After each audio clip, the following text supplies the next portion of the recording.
কিন্তু আমরা খুবই হতাশ হচ্ছি। বাংলাদেশের একটি রাজনৈতিক দল তারা নিজেদেরকে বড় দল দাবি করে, কিন্তু আমরা দেখতে পাচ্ছি তাদের এই ভুল পলিসির কারণে তারা দিনে দিনে ছোট দল হয়ে যাচ্ছে। তো এই ভুল পলিসি থেকে আপনারা বেরিয়ে আসেন।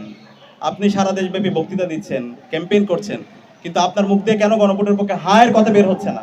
প্ল্যাটফর্ম গঠিত হয়েছে, প্ল্যাটফর্মটির নাম হচ্ছে ঐক্যবদ্ধ ছাত্র সংসদ, এবং ঐক্যবদ্ধ ছাত্র সংসদের উদ্যোগে সারা দেশব্যাপী গণভোটে হায়ের পক্ষে গণজমায়েত অনুষ্ঠিত হবে এবং তার কর্মসূচি ঘোষণা হয়েছে। 12 ফেব্রুয়ারি যে নির্বাচন হচ্ছে, সেই নির্বাচনে বাংলাদেশের মুক্তিকামী ছাত্র জনতা ইতিমধ্যে সিদ্ধান্ত নিয়েছে। প্রথম যেই শিলটি মারবে সেটি হচ্ছে গণভোটে হায়ের পক্ষে শিল, এবং হা মানে হলো আজাদি, না মানে হলো গোলামি। বাংলাদেশের গত 54 বছরে আমরা যে গোলামির মধ্য দিয়ে গিয়েছি এবং গত 16 বছরে যে ফেসিবাদী কাঠামোর মধ্য দিয়ে গিয়েছি, সেই ফেসিবাদী কাঠামো আমরা আর দেখতে চাই না।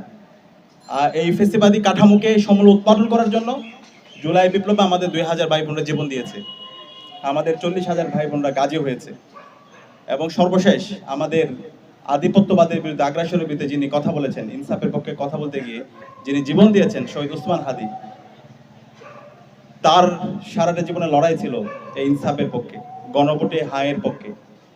তো এই গণভোটের হা ক্যাম্পেইনকে আরো জোরালোভাবে সারা দেশব্যাপী ছড়িয়ে দেওয়ার জন্য, সর্বস্তরের মানুষদেরকে এখানে সম্পৃক্ত করার জন্য আমরা আগামীকাল থেকে বিভাগীয় গণজমায়েত শুরু করছি। আগামীকাল সিলেটের বন্দরবাজার কোর্ট পয়েন্টে আমাদের গণজমায়েত অনুষ্ঠিত হবে দুপুর 2টায়।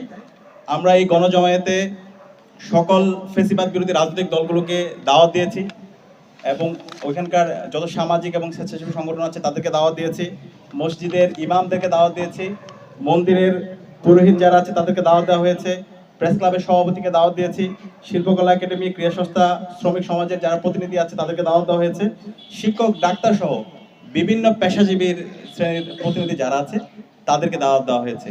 তো আমরা পুরো দেশ জুড়েই ডাকসু, জাকসু, রাকসু, চাকসু এবং যোগসু, এই 5 ছাত্র সংগঠনের যারা প্রতিনিধিরা আছে এবং সর্বস্তরের শিক্ষার্থীরা আমরা সারা দেশব্যাপী ছড়িয়ে পড়বো এবং সারা দেশব্যাপী এই গণভোটের হা এর পক্ষে আমরা ক্যাম্পেইন করব।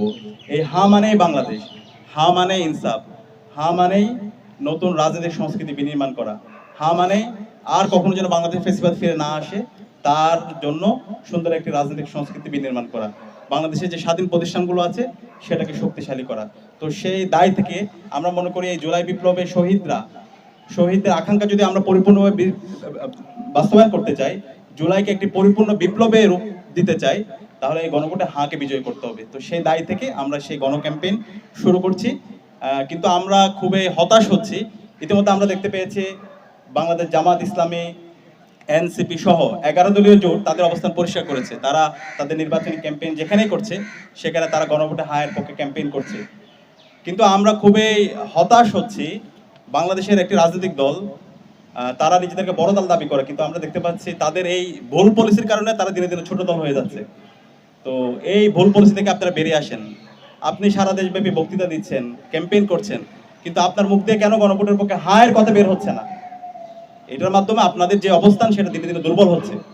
গণভোটে হায়ের পক্ষে যদি অবস্থান নিতে আপনি ভুল করেন, তাহলে 12 ফেব্রুয়ারি যে নির্বাচন হবে সেই নির্বাচনে সারা দেশের ছাত্র জনতা এবং সারা দেশের মুক্তিকামী মানুষরা আপনাদের বিরুদ্ধে অবস্থান নেবে। এখনই আপনাদের সময় আছে। আমরা যেই গণজমায়েত করছি হায়ের পক্ষে, আমরা বিএনপিকে দাওয়াত দিয়েছি, বাংলাদেশ জামাত ইসলামীকে দাওয়াত দিয়েছি, এনসিপিকে দাওয়াত দিয়েছি, সবাইকে দাওয়াত দিচ্ছি এবং সকল রাজনৈতিক দলগুলোকে দাওয়াত দিচ্ছি। আমরা আশা করবো তারা আসবে এবং এই গণজমায়েতগুলোতে তাদের অবস্থান পরিষ্কার করবে। তো 11 দলীয় জোটকে আমরা ধন্যবাদ জানাচ্ছি। তারা তাদের নির্বাচনী ক্যাম্পেইনের মধ্যে তারা সবার আগে তাদের এজেন্ডার মধ্যে গণভোটে হা ক্যাম্পেইনকে বিজয় করার জন্য ক্যাম্পেইন করছে। আমরা আশা করবো খুব দ্রুতই বিএনপি এবং তারেক রহমান তাদের অবস্থান পরিষ্কার করবে, এবং ছাত্র জনতার পক্ষ থেকে আমরা সারা দেশের ছাত্র জনতাকে সাথে নিয়ে আমরা এই গণভোটে হাকে বিজয় করার জন্য আমাদের এই ক্যাম্পেইন জারি রাখবো। এবং একই সাথে মসজিদের যারা ইমামরা আছে, মন্দিরে যারা পুরোহিতরা আছে এবং বিভিন্ন পেশাজীবী যারা আছেন, আপনাদের সবাইকে আহ্বান করব, সর্বপর্যায়ের ছাত্র, নাগরিক, শ্রমিক সবাইকে আহ্বান করব এই গণভোটে হায়ের পক্ষে আমরা যেন সারা দেশব্যাপী একটা গণজাগরণ গড়ে তুলি। ইতিমধ্যে জনগণ সিদ্ধান্ত নিয়ে নিয়েছে তারা গণভোটে হাকে বিজয়ী করার জন্য হায়ের পক্ষে তারা গণজমায়েত এবং গণজোয়ার তারা শুরু করেছে। তা আমরা আশা করছি 12 ফেব্রুয়ারি এদেশের সকল মুক্তিকামী ছাত্র জনতার গণরায়ের মাধ্যমে, গণভোটে হা বিজয়ের মাধ্যমে জুলাই শহীদদের যে আকাঙ্ক্ষা সেই আকাঙ্ক্ষা বাস্তবায়ন করার মাধ্যমে আমরা নতুন একটি বৈষম্যহীন ইনসাফ বাংলাদেশ বিনির্মাণ করব। সেই বাংলাদেশ হবে একটি সুখী সমৃদ্ধ এবং ইনসাফ ভিত্তিক বাংলাদেশ। তো আজকের এই আয়োজনে উপস্থিত হওয়ার জন্য সাংবাদিক বন্ধুদেরকে ধন্যবাদ জানাচ্ছি এবং